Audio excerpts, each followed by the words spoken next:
Stephanie Dobson is back with us this week. Stephanie is a lawyer and mediator at Hankett Divorce Law and Mediation here in Lloydminster. And Mhm. we're focusing on talking about technology when it comes to separation and divorce. This is another episode of Healthy Thriving Family After Divorce.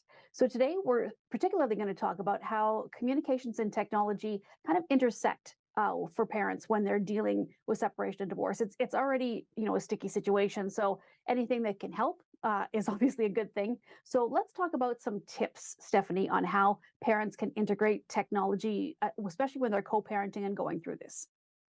Well, there's so many ways that technology can be leveraged. And I just thought that, I'd highlight four different ways. Some of them are age-old ones, and some of them are kind of new to some parents, probably. So there's four that I thought of. So the first one is video chat applications. So of course, there's in-person parenting, but I often find that if parents can connect with their kids by video messaging, it especially helps when you're long distance parenting and you don't get to see the kids very often. But when you're able to connect with your kids, even when you see them every weekend, for example, it just adds that more meaningful connection.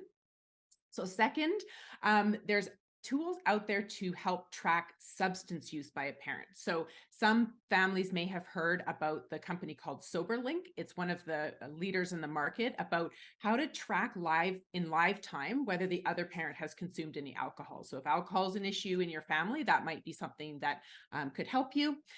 Third, there's digital calendaring. So lots of families already use a digital calendar on their phones or their laptops to keep track of their lives. What I often recommend is an extra calendar. So making a separate, we'll call it a kid calendar. And then that gets shared between the parents. So even perhaps it can get shared with the kids, of course, depending on their ages, on their own devices. So it's usually these digital calendars, they're easy, they're free, and you've probably had lots of experience with them. So it's an easy way to track, scheduling activities, ongoing events so that everyone's on the same page.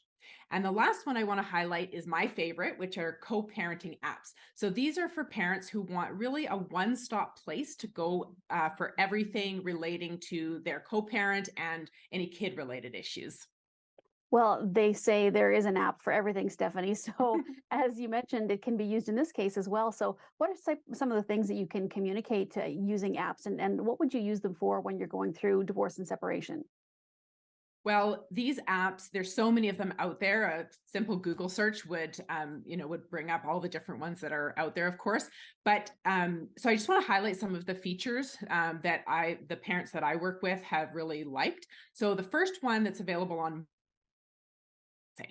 is the messaging function. So that's sort of as what I call an alternative to other ways to communicate. So there's texting, email, verbal conversation, either in person or by phone.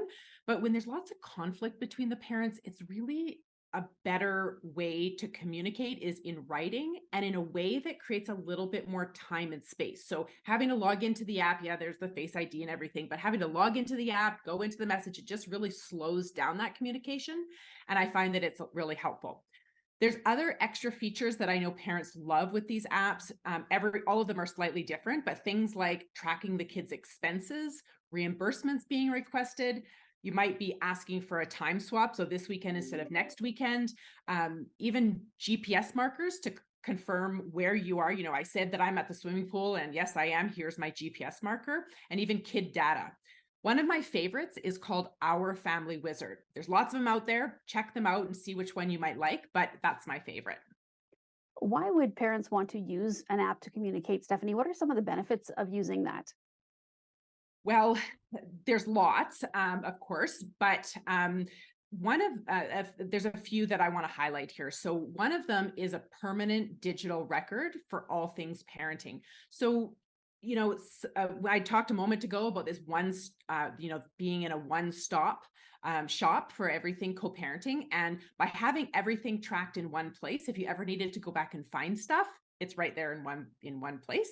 And it's also a really easy way to share information without necessarily needing a dialogue. So for example, by text message, you would say, there's an appointment for such and such a kid at the dentist next week on Thursday. Don't forget, bring da-da-da. Instead, you could simply put it into either your shared calendar or the app, the calendar within the app. And then it comes up on the other person's lock screen and says, hey, appointment for so-and-so, 4 p.m. It's in the calendar. You cannot say that I did not tell you about it because it's in your calendar. And then it just helps with that communication. It also, just finally, I want to highlight that it also makes parents tend to feel a little bit more included. Sometimes, out of sight, out of mind, you forget to tell the other parent things. So it's really nice. You can set your notification settings appropriately for use so that notifications go straight to the other parent, comes up on their lock screen. You don't even have to remember to tell them anything. All right, Stephanie. Well, thank you so much again for chatting with us this week, and we'll be back again Yeah. next week. Nice to see you, Stacey.